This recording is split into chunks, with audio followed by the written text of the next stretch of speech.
ভাইরে আমার, মা আমার, বোনেরা গো, এবার মহান রব্বুল আলামিনের আল্লাহর নবী আমার দো জাহানের বাদশা ও নবী মুস্তাফা সাল্লাল্লাহু তাআলা আলাইহি ওয়াসাল্লাম আমার বলে, ও আমার উম্মত উম্মতিরা শুনে নাও ওগো আমার সাহাবীরা জেনে রেখে দাও তোমরা যদি এই দুনিয়ার মধ্যে যদি চলাফেরা করো গো, এই দুনিয়ার মধ্যে পাঁচখানা নামাজখানা যদি তোমরা পড়ে নাও, তোমরা যদি সত্য কথাটা বলে নাও, তোমরা যদি হালাল রুজিটা ভক্ষণ করে নাও, তোমরা যদি কারো যদি অন্যায় না করো, তাহলে মহান রব্বুল আলামিন পাক পরওয়ারদিগারে আলম আল্লাহকে কায়নাত আল্লাহ যেই সময় তোমাকে ওই কবরের মধ্যে রাখা হবে গো, যেই সময় কবরের মধ্যে রেখে আসা হবে, আমার মহান রব্বুল আলামিন পাক পরওয়ারদিগারে আলমের ফেরেশতা বলবে, ও মহান রব্বুল আলামিন, ওগো আল্লাহ তোমার নেককার বান্দা, তোমার পরহেজগার বান্দি এই কবরের মধ্যে এসেছে গো, এই কবরের মধ্যে এসেছে। আমার মহান রব্বুল আলামিন পাক পরওয়ারদিগারে আলম আল্লাহ আমার বলবে, ও আমার ফেরেশতারা শুনো গো, শুনো, ও আমার ফেরেশতারা শুনে নাও, যাও গিয়ে জান্নাত থেকে বিছানা নিয়ে যাও, নিয়ে আমার ওই বান্দাকে, আমার ওই বান্দিকে ওই কবরের মধ্যে শুইয়ে দাও। জোরে বলুন সুবহানাল্লাহ। নবী আমার আরো বলেন, ও আমার উম্মত উম্মতিরা শুনে নাও ওগো আমার সাহাবায়ে কেরামেরা জেনে রেখে দাও, যেই সময়ের মধ্যে তুমি দুনিয়াতে থাকতে গিয়ে নামাজখানা তুমি না পড়লে, মানুষের অন্যায় করলে, সত্য কথা বললে না, হালাল রুজি ভক্ষণ করলে না গো, শুনে নাও যেই সময় তুমি ওই কবরের ভিতরে যাবে, ওই কবরে যেমনই তুমি যাবে, আমার মহান রব্বুল আলামিনের অর্ডার হয়ে যাবে।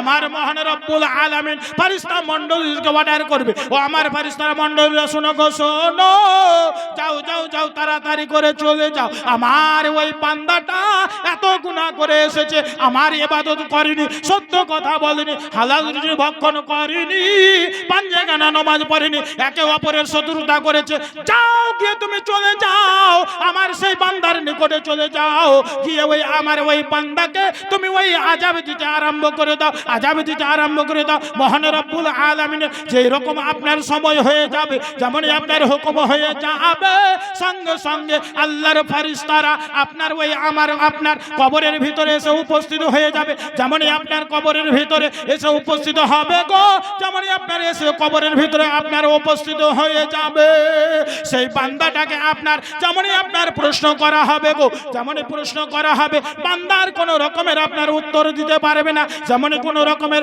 উত্তরখানা না দিতে পারবে, আমার নবী আপনার নবী দো জাহানের বাদশা ও নবী মুস্তাফা সাল্লাল্লাহু তাআলা আলাইহি ওয়াসাল্লাম আমার ওই কবরের মধ্যে এসে আপনার উপস্থিত থাকবে। আমি আপনি যদি মুমিন হই, আমি আপনি যদি ইমানদার বান্দা হই, আমি আপনি যদি পরহেজগার হই, আমি আপনি যদি রোজাদার হই, আমি আপনি যদি নামাজ পড়নেওয়ালা হই, আমি আপনি যদি হারাম ভক্ষণ করনেওয়ালা না হয়, আমি আপনি যদি অন্যের যদি অত্যাচার যদি না করি, যেমনই কবরের ভিতরে আল্লাহর নবী আকায়ে মুস্তাফা সাল্লাল্লাহু তাআলা আলাইহি ওয়াসাল্লাম এসে উপস্থিত হবে, সঙ্গে সঙ্গে আমি বলবো, আপনি বলবেন ফেরেশতা মণ্ডলীকে, ও ফেরেশতারা শুনো গো, শোনো, আমাকে প্রশ্ন পরে করবে, যার জন্য আমি হাদিসে পড়েছিলাম, যেটা আমি কোরআনে পড়েছিলাম, যেটা হাদিসে পড়েছিলাম, যেটা কোরআনে শুনেছিলাম, আলিমুল মার মুখ থেকে শুনেছিলাম, ওগো মহান ওগো ফেরেশতারা শুনে নাও, আগে সেই রাসূলের কদম বসি করতে দাও। জোরে বলুন সুবহানাল্লাহ।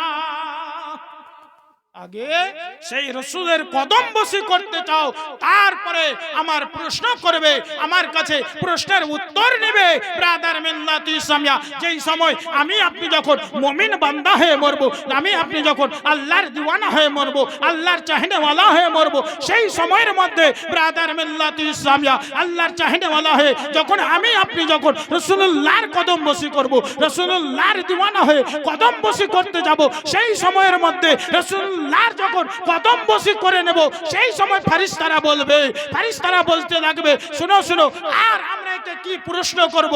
যিনি রাসূলুল্লাহর হয়ে গেছে, রাসূলুল্লাহ তার হয়ে গেছে, আর যিনি রাসূলুল্লাহর হলো, তিনি আল্লাহর হয়ে গেল, তাকে তুমি জান্নাতবাসী করে দাও। জোরে বলুন সুবহানাল্লাহ। আল্লাহর হয়ে গেলে রাসূলুল্লাহর হয়ে গেলে আল্লাহর হয়ে গেলেন, আর আল্লাহর হয়ে গেলে আল্লাহ মহান রব্বুল আলামিন আমাকে আপনাকে সেই জান্নাতবাসী করবে। জোরে বলুন সুবহানাল্লাহ। আমাকে আপনাকে সেই মহান রব্বুল আলামিন পাক পরওয়ারদিগার আলাম ওই জান্নাতবাসী করবে, ওই জান্নাতে আমার আপনার ঠিকানা হবে।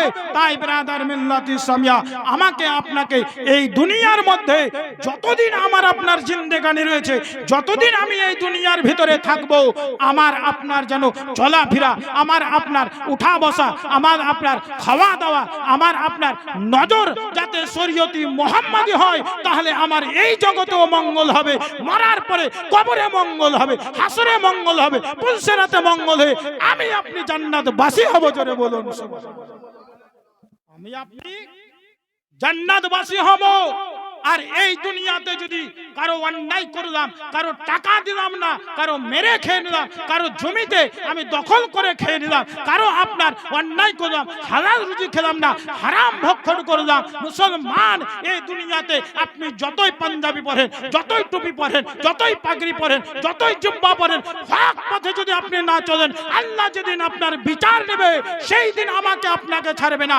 আমার আপনার জাররা জাররা পরিমাণে নিয়ে আমার আপনার সঠিক বিচার করে আমাকে শাস্তি নিতে হবে। জোরে বলুন সুবহানাল্লাহ।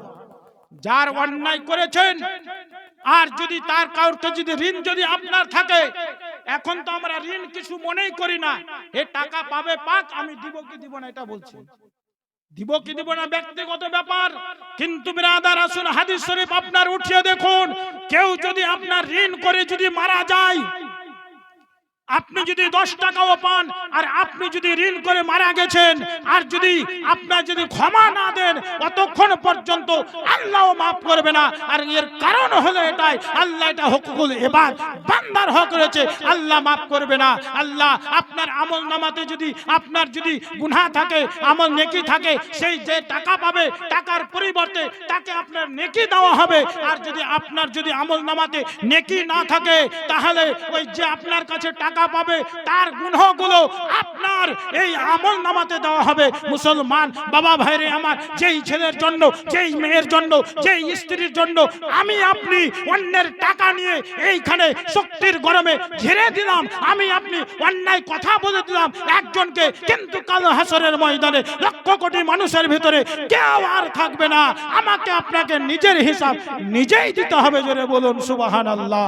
আল্লাহ রাব্বুল আলামিন পাক পরওয়ারদিগার আলাম খাল্লাকে কায়নাত আল্লাহ আমাকে আপনাকে প্রত্যেককেই যেন সেই শরীয়তি মুহাম্মাদের উপরে আমল করে চলার তৌফিক দেন।